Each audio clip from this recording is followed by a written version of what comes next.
बिस्मिल्लाहिर्रहमानिर्रहीम। सारे किसान भाइयों नूं मवेशी पाल भाइयों नूं अस्सलामुअलैकुम। ते तुसी देख रहे हैं अपना YouTube channel dairy and cattle farming.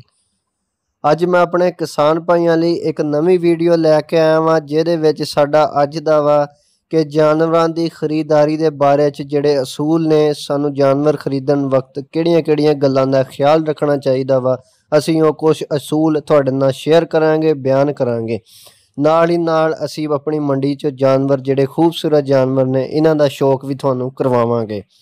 इस तो पहलों अगर तुसीं साडे चैनल ते नवें हो तो साडे चैनल नूं सबसक्राइब जरूर कर दिओ ताकि हर नई आने वाली वीडियो मेरे किसान भाइयों तक पहुँच सके। सब तो पहला जानवर खरीदते वक्त असीं देखांगे साडे इलाके दा अच्छा फार्मर, अच्छा ब्रीडर किहड़ा वा। असीं उहदे कोल जावांगे, उहदे कोल अपने जानवरां दा इंतखाब करांगे। सानूं छोटे जानवर खरीदण दी कोशिश करनी चाहिदी है जो तरजीहन दूसरे सूए च पैदा होए होण।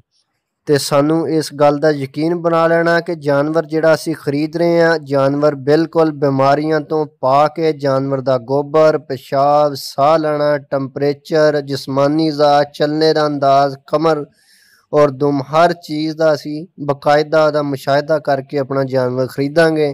ते हुण अगे असीं अपने इन्हां दी तफसील च जावांगे।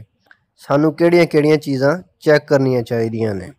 ਅਸੀਂ ਥਣ ਸਮੇਤ ਹਵਾਨੇ ਦਾ ਬਗੌਰ ਮੁਸ਼ਾਹਦਾ ਕਰਾਂਗੇ, ਚੈੱਕ ਕਰਾਂਗੇ। ਦੂਸਰੇ ਲਫ਼ਜ਼ਾਂ 'ਚ ਥਣ ਗੋਸ਼ਤਦਾਰ ਜਾਂ ਸਖਤ ਤਾਂ ਨਹੀਂ, ਇਹਦਾ ਅਹਿਸਾਸ ਨਹੀਂ ਹੋਣਾ ਚਾਹੀਦਾ।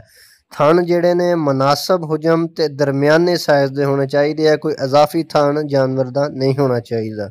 ਅਸੀਂ ਜਾਨਵਰ ਨੂੰ ਕੋਈ ਚੰਦ ਕਦਮ ਛੱਡ ਕੇ ਉਹਦੇ ਨਾਲ ਤੁਰ ਕੇ ਚੈੱਕ ਕਰਾਂਗੇ ਕਿ ਆਇਆ ਕਿ ਜਾਨਵਰ ਦੀਆਂ ਲੱਤਾਂ 'ਚ ਕੋਈ ਮਸਲਾ ਤਾਂ ਨਹੀਂ। ਅਸੀਂ ਜਾਨਵਰ ਦੀਆਂ ਅੱਖਾਂ ਵੀ ਚੈੱਕ ਕਰਾਂਗੇ ਕਿ ਅੱਖਾਂ ਸਿਹਤਮੰਦ ਨੇ। ਦੁੱਧ ਦੇਣ ਵਾਲਾ ਜਾਨਵਰ ਹੱਦ ਤੋਂ ਜ਼ਿਆਦਾ ਸਿਹਤਮੰਦ ਜਾਂ ਕਮਜ਼ੋਰ ਨਹੀਂ ਹੋਣਾ ਚਾਹੀਦਾ। ਬਿਹਤਰ ਇਹ ਹੀ ਆ ਕਿ ਜਾਨਵਰ ਨੂੰ ਖਾਣਾ ਖਾਂਦਿਆਂ ਵਕਤ ਜਦੋਂ ਜਾਨਵਰ ਚਾਰਾ ਕਰਦਾ ਹੋਵੇ ਉਦੋਂ ਅਸੀਂ ਦੇਖੀਏ, ਉਹਦੇ ਦੰਦਾਂ ਦਾ ਮੁਆਇਨਾ ਕਰੀਏ, ਦੇਖੀਏ ਕਿ ਅੱਛੀ ਤਰ੍ਹਾਂ ਇਹ ਜਗਾਲੀ ਜਾਨਵਰ ਕਰ ਰਿਹਾ ਵਾ। ਤੇ ਅਸੀਂ ਮਾਲਕ ਕੋ ਪੁੱਛਾਂਗੇ ਕਿ ਅਫਜ਼ਾਇਸ਼ ਦਾ ਤਰੀਕਾ, ਇਹਦੀ ਨਸਲ ਦਾ ਟੀਕਾ ਰਖਵਾਇਆ ਸੀ ਜਾਂ ਇਹਦਾ ਕੁਦਰਤੀ ਮਿਲਾਪ ਕਰਵਾਇਆ ਸੀ। ਜਾਨਵਰ ਦੇ ਬਾਰੇ 'ਚ ਅਸੀਂ ਮਾਲਕ ਕੋ ਜਿਹੜੀ ਗੱਲ ਪੁੱਛਣੀ ਆ ਹਿਫਾਜ਼ਤੀ ਟੀਕਿਆਂ ਦੇ ਬਾਰੇ 'ਚ ਪੁੱਛਣਾ ਵਾ, ਬਿਮਾਰੀਆਂ ਦੇ ਬਾਰੇ ਪੁੱਛਣਾ ਵਾ। ਜਿਸ ਇਲਾਕੇ 'ਚ ਜਿਸ ਸ਼ਹਿਰ ਅਸੀਂ ਜਾਨਵਰ ਲੈਣ ਗਏ ਆ ਉੱਥੇ ਦੀਆਂ ਆਮ ਬਿਮਾਰੀਆਂ ਕੀ ਨੇ, ਉਹਨਾਂ ਸਾਰੀਆਂ ਗੱਲਾਂ ਦਾ ਅਸੀਂ ਪੁੱਛ ਕੇ ਆਵਾਂਗੇ।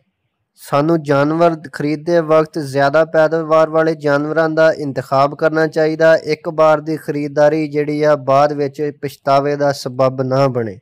ਤੇ ਨਵੇਂ ਖਰੀਦੇ ਗਏ ਜਾਨਵਰਾਂ ਨੂੰ ਕਮ ਅਜ਼ ਕਮ ਅਸੀਂ 3 ਹਫ਼ਤੇ ਪਹਿਲੇ ਮੌਜੂਦਾ ਜਾਨਵਰਾਂ ਤੋਂ ਅਲੱਗਾ ਰੱਖਾਂਗੇ। ਜਿਹੜੇ ਸਾਡੇ ਕੋਲ ਪਹਿਲੇ ਮੌਜੂਦ ਹੋਣਗੇ ਉਹਨਾਂ ਤੋਂ ਅਲੱਗਾ ਰੱਖਾਂਗੇ। ਆਇਆ ਕਿ ਜਿਹੜੇ ਅਸੀਂ ਜਾਨਵਰ ਖਰੀਦੇ ਨੇ ਇਹਨਾਂ ਨੂੰ ਕੋਈ ਬਿਮਾਰੀ ਦਾ ਮਸਲਾ ਤੇ ਨਹੀਂ। ਜਿਹਨੂੰ ਅਸੀਂ ਆਪਣੇ ਜਾਨਵਰ ਖਰੀਦ ਕੇ ਲਿਆਵਾਂਗੇ ਤੇ ਉਹਨਾਂ ਨੂੰ ਉਹੀ ਚਾਰਾ ਅਸੀਂ ਖਿਲਾਵਾਂਗੇ ਜਿਹੜਾ ਉਹਦੇ ਮਾਲਕ ਨੇ ਸ਼ੁਰੂ ਕਰਵਾਇਆ ਸੀ।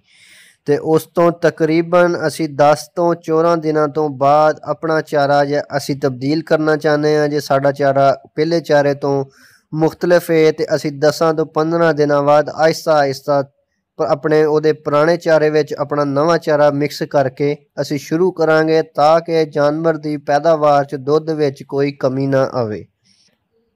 ਇਹ ਸੀ ਸਾਡੇ ਜਾਨਵਰਾਂ ਦੀ ਖਰੀਦਦਾਰੀ ਦੇ ਮੁਤਲਕ ਅੱਜ ਦੇ ਕੁਛ ਅਸੂਲ ਜਿਨ੍ਹਾਂ ਗੱਲਾਂ ਦਾ ਸਾਨੂੰ ਖਾਸ ਖਿਆਲ ਰੱਖਣਾ ਚਾਹੀਦਾ। ਸਾਨੂੰ ਕਿਹੜੀਆਂ ਗੱਲਾਂ ਦਾ ਉਹ ਅਸੀਂ ਅੱਜ ਤੁਹਾਡੇ ਨਾਲ ਸ਼ੇਅਰ ਕੀਤੇ ਨੇ। ਅਗਰ ਮੇਰੇ ਭਾਈਆਂ ਨੂੰ ਵੀਡੀਓ ਅੱਛੀ ਲੱਗੀ ਹੋਵੇ ਤੇ ਸਾਡੇ ਚੈਨਲ ਨੂੰ ਸਬਸਕ੍ਰਾਈਬ ਕਰਕੇ ਕਮੈਂਟ ਵਿੱਚ ਲਾਜ਼ਮੀ ਦੱਸਿਓ।